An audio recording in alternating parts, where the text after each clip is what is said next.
दोस्तों, हाल ही में मैंने एक ऐसी मलयालम थ्रिलर मिस्ट्री फिल्म देखी जिसने मेरा दिमाग पूरी तरह से हिला दिया। फिल्म का नाम है कलम कावल। ये फिल्म सोनी लिव पर अभी उपलब्ध है और सबसे बड़ी बात, ये एक सच्ची घटना पर आधारित है। आज हम इसी खौफनाक कहानी को डिकोड करेंगे और इसके हैरान कर देने वाले एंडिंग की सच्चाई जानेंगे। अगर ऐसी क्राइम थ्रिलर कहानियां पसंद हैं तो वीडियो को लाइक और चैनल को सब्सक्राइब जरूर कर लेना। 13 नवंबर 2005, नागरकोविल शहर। क्राइम ब्रांच एसआई स्टैनली दास अपने घर में बीवी और बच्चों के साथ टीवी देख रहे हैं। तभी एक अर्जेंट कॉल आता है और वो घर से निकल जाते हैं। पर यह कॉल कोई ऑफिशियल कॉल नहीं था। ये कॉल था उनकी गर्लफ्रेंड दीपा का, एक विडो जो स्टैनली के साथ भागने का प्लान बना चुकी थी। अगले हफ्ते भागना था, पर फैमिली प्रेशर की वजह से दीपा जल्दी भागने के लिए तैयार हो गई थी। स्टैनली उसे समझाता है, अभी बीवी को डिवोर्स देने की बात नहीं हुई, घर भी नहीं लिया, फिलहाल लॉज में रहना पड़ेगा। दीपा इतनी डेस्परेट थी कि उसने ये भी मान लिया। दोनों उस रात लॉज में साथ बिताते हैं, पर बातों का रुख अचानक अजीब हो जाता है। स्टैनली बताने लगता है उसे किलिंग में मजा आता है। पहले भी 2 लोगों की जान ले चुका है और रिस्क में किलिंग हो तो और भी ज्यादा मजा। दीपा उसके प्यार में इतनी अंधी थी कि इन सब बातों को बड़े मजे से सुन रही थी। और अगले ही पल स्टैनली ने उसी के दुपट्टे से उसका गला घोंट दिया। बॉडी को बैग में रखा, नीचे आया। रिसेप्शनिस्ट सो रहा था, चाबी रख दी और लाश वाला बैग कार में रखकर चला गया। कहानी अब आती है 25 सितंबर 2012। तिरुवनंतपुरम कोट्टाईकोडम गांव के पुलिस स्टेशन में आते हैं जय कृष्णन, जिन्हें लोग नाथ के नाम से जानते हैं। वो यहाँ एक कम्युनल राइट्स केस सुलझाने आए हैं। केस है विमला का, एक अनमैरिड लड़की जो गायब हो गई है। एक लेटर छोड़ा था कि वो अपनी मर्जी से एक मुस्लिम आदमी के साथ जा रही है। गांव वालों और विमला के परिवार का शक है गांव के लोकल यूसुफ पर। एक प्रीस्ट ने भी यूसुफ जैसे किसी को विमला के साथ देखा था। रुको, यूसुफ जैसे किसी को? यूसुफ को नहीं, विमला के भाई विमल ने यूसुफ के घर पर हमला कर दिया। जवाब में यूसुफ ने भी हमला किया और दंगे शुरू हो गए। नाथ दोनों पक्षों का बयान लेता है, विमल को समझाता है विमला यूसुफ के साथ नहीं गई क्योंकि जब वो भागी उस दिन भी यूसुफ गांव में ही था। प्रीस्ट ने उसके जैसे किसी को देखा था, मतलब कोई और था वो। पास के गांव में विमला का नंबर ऑन हुआ था और उसे किसी स्टीफन के नंबर से कॉल आया था। नाथ स्टीफन के पास जाता है, पर विमल पहले ही वहां पहुंचकर उसे पीट रहा था। नाथ मामला शांत करता है और स्टीफन से पूछताछ करता है। स्टीफन बताता है वो विमला को नहीं जानता। उसने अपना नंबर अपनी कजिन सेल्वी को दिया था, जो कि 8 से 10 महीने पहले किसी कारपेंटर के साथ भाग गई थी। एक लेटर छोड़ा था। पुलिस ने आगे इन्वेस्टिगेशन नहीं की। नाथ सेल्वी के नंबर को ट्रेस करता है। पता चलता है उस नंबर से किसी सिंधु से बात होती थी। नाथ सिंधु के घर जाता है। वो भी 1 साल पहले किसी के साथ भाग गई थी। अजीब पैटर्न। नाथ और गहरे जाता है। सिंधु से किसी और गांव की सफाना के नंबर से कॉल आते थे, वो भी भाग गई। सफाना से बबीता के नंबर से, वो भी भाग गई। बबीता से राखी के नंबर से, वो भी भाग गई। और ये सिलसिला खत्म नहीं हो रहा था। इन सभी केसेस में एक बात कॉमन थी, जो भी लड़कियां भागती थीं वो या तो शादी की उम्र की थीं या डिवोर्स्ड या विडो, यानी जिन पर कोई ज्यादा ध्यान नहीं देता। भागने के बाद एक लेटर आता या एक कॉल कि वापस आ जाएंगी और परिवार एक झूठी उम्मीद में जिंदा रहता। सारे केस अलग अलग लोकेशन पर पैटर्न एक ही, कातिल एक ही इंसान था। नाथ के सीनियर ये केस उसे अलॉट कर देते हैं। दूसरी तरफ हम देखते हैं स्टैनली को।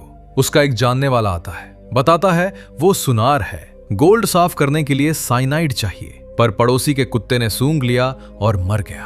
अब पड़ोसी परेशान कर रहा है। स्टैनली कहता है ठीक है, पर साइनाइड इतना खतरनाक होता है, मिलता कैसे है? आदमी सब बता देता है।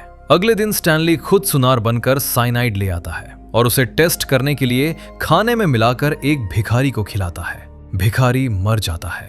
स्टैनली समझ चुका था, अब उसका असली खेल शुरू होता है। वो मैच मेकर से शादी की उम्र की लड़कियों, वीडोज, डिवोर्स्ड लेडीज की जानकारी इकट्ठा करता है। कभी झूठ बोलता कि बड़े भाई का तलाक हुआ है, रिश्ता ढूंढ रहा हूं। कभी कोई और बहाना, रैंडमली अप्रोच करता, शादी का वादा करता। कुछ के साथ तो दिखावे की शादी भी कर लेता।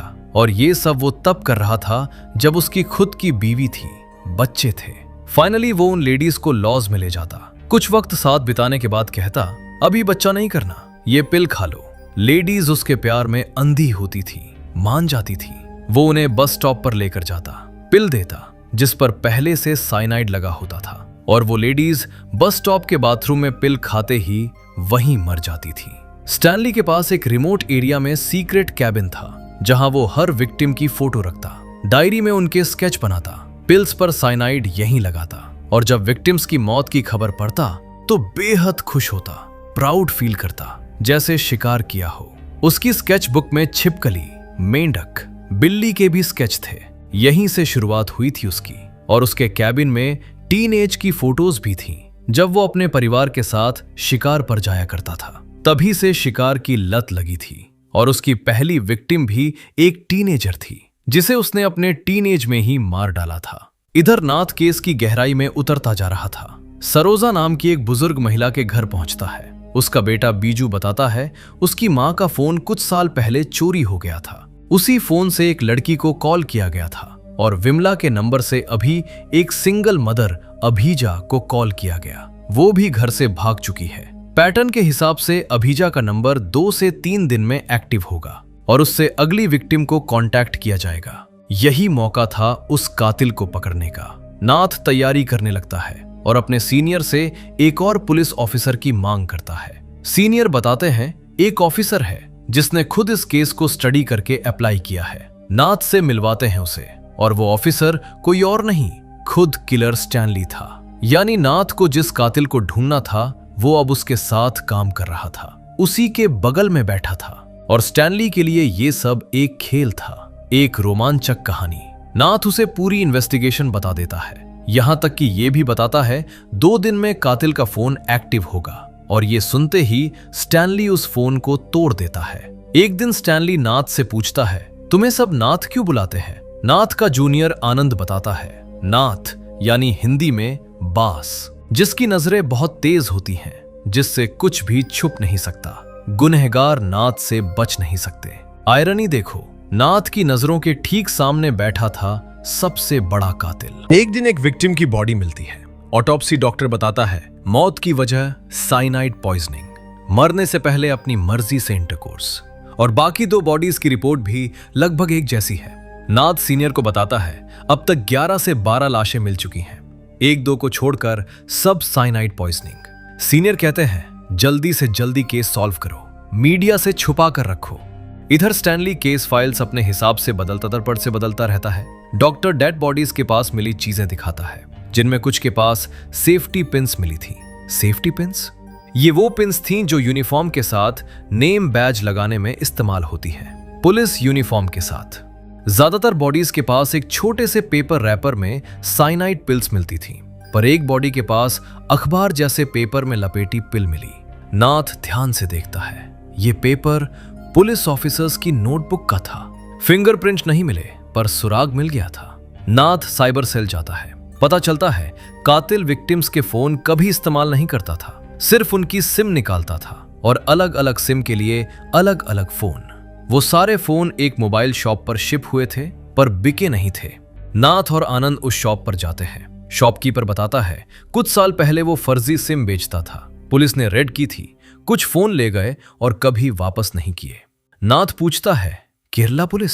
शॉपकीपर कहता है नहीं, रोड के उस पार तमिलनाडु एरिया लगता है, तमिलनाडु पुलिस ने रेड मारी थी। नाथ उस रेड के सभी पुलिस ऑफिसर्स की फाइल निकालता है, और उनमें स्टैनली का नाम भी था। नाथ आनंद को पोजीशन टाइमलाइन मैप बनाने को कहता है, सभी ऑफिसर्स के नंबर और उन फोन्स की लोकेशन, क्योंकि असली कातिल किसी न किसी वक्त क्राइम सीन के पास जरूर होगा। तभी नाथ को पता चलता है एक विक्टिम का फोन रात में ऑन हुआ। लोकेशन पुलिस हेडक्वार्टर्स, जहां स्टैनली भी रहता है, और उस फोन की एग्जैक्ट लोकेशन थी मनी नाम के एक कांस्टेबल का घर, जिसके ठीक ऊपर वाले फ्लोर पर स्टैनली रहता है। नाथ मान लेता है कातिल मनी है, पर यह खेल स्टैनली का था। उसने खुद रात में वो फोन ऑन करके मनी के घर छुपा दिया था। नाथ को मनी तक पहुंचा दिया, और आज सुबह से मनी का फोन ऑफ था, ड्यूटी पर भी नहीं आया। शाम को स्टैनली नाथ से पूछता है वो फोन कैसे मिला। नाथ थ्योरी देता है मनी सभी फोन छुपाता होगा, पर एक बच्चे के हाथ लग गया जिसने गलती से ऑन कर दिया, और कहता है मनी के क्रिमिनल से कनेक्शन है। उसे पकड़ना नेक्स्ट टू इम्पॉसिबल है। और तभी खुलता है एक और सच। उसी सुबह स्टैनली ने मनी को एक सुनसान जगह बुलाकर उसे जान से मार दिया था। कुछ दिन तक मनी नहीं मिलता। सीनियर कहते हैं मनी देश छोड़कर भाग गया होगा, केस सॉल्व हो गया, इसे छोड़ दो। नाथ मना कर देता है और एक किस्सा सुनाता है। बचपन में जब घर में चूहे आए तो पहले उन्हें पकड़कर दूर छोड़ देता था। वो वापस आते, नुकसान करते, फिर उसने मारना शुरू किया। मजा आने लगा, ढूंढ ढूंढ कर मारने लगा। ऐसे ही इस कातिल को किलिंग की लत है, वो मरते दम तक नहीं रुकेगा। सीनियर कहते हैं मनी को दिमाग में रखो पर कोई और केस देखो। नाथ एग्री करता है। इधर स्टैनली अपनी कैबिन में मनी का भी स्केच बना लेता है और साइनाइड को जमीन में गाड़ देता है, जैसे कातिल सो गया हो, फिलहाल के लिए। कुछ दिन बाद स्टैनली एक फॉरेंसिक एक्सपर्ट को कॉल करता है। खुद को फिल्म डायरेक्टर बताता है। रियलिस्टिक सीन्स के लिए नॉलेज चाहिए। एक्सपर्ट मान जाता है और अगले दिन स्टैनली फिर शुरू हो जाता है। एक शादीशुदा महिला लीला के साथ होटल रूम में था। बात करते हुए कहता है उसे डायबिटीज है, चाहो तो तुम्हारा भी टेस्ट करूं। लीला का टेस्ट करता है, शुगर नॉर्मल। दोनों घर निकल जाते हैं और अगले दिन लीला अपने घर पर हार्ट अटैक से मर जाती है। एक नया तरीका। नाथ जिसकी 2 बेटियां थीं, उन विक्टिम्स के बारे में सोचता। बेचारी किस तरह मारी गईं, इंसाफ अभी तक नहीं मिला। इसी बीच अनगा नाम की एक और मैरिड लेडी के साथ स्टैनली का अफेयर था। एक दिन स्टैनली सिगरेट पीने बाहर गया। अनगा को कार में उसका दूसरा फोन मिला, बंद था। उसने ऑन कर दिया और जैसे ही फोन ऑन हुआ नाथ को अलर्ट मिल गया, क्योंकि उस फोन में साइनाइड केस वाली सिम थी। नाथ अनगा के घर पहुंचता है। पता चलता है वो हार्ट अटैक से मारी जा चुकी है। नाथ फॉरेंसिक एक्सपर्ट से मिलता है। पोस्टमार्टम रिपोर्ट में डिजिटेलिस पॉइजन मिला। ये एक ऐसा जहर है जो घंटों या दिनों बाद हार्ट अटैक ट्रिगर करता है और नॉर्मल पोस्टमार्टम में ट्रेस होना नेक्स्ट टू इम्पॉसिबल। ऐसा केस डॉक्टर के पूरे करियर में पहली बार आया था। और फ्लैशबैक जाता है जब स्टैनली उसी फॉरेंसिक एक्सपर्ट से डिजिटेलिस बनाने का तरीका पूछ रहा था। कुरंगरी यानी ग्लव्स के पौधे से बनता है ये जहर। प्रिसाइज होना पड़ता है। नाथ अब सीनियर को सब कुछ बताता है। कातिल ने तरीका बदल दिया। अब डायबिटीज के बहाने लेडीज को डिजिटेलिस इंजेक्ट कर देता है। वो अपने घर पर हार्ट अटैक से मरती हैं। कोई सबूत नहीं, कोई ट्रेस नहीं। मरने का वक्त 1 घंटे से लेकर 1 दिन तक। और इस तरह कातिल को पकड़ना नेक्स्ट टू इम्पॉसिबल। इसी बीच स्टैनली एक विडो शाइनी को फंसाता है। शाइनी सोच रही थी ये अच्छा इंसान है, उसकी बेटी को पिता का साया मिलेगा। वो अपनी बेटी से खुशियों का वादा करके स्टैनली से मिलने होटल जाती है।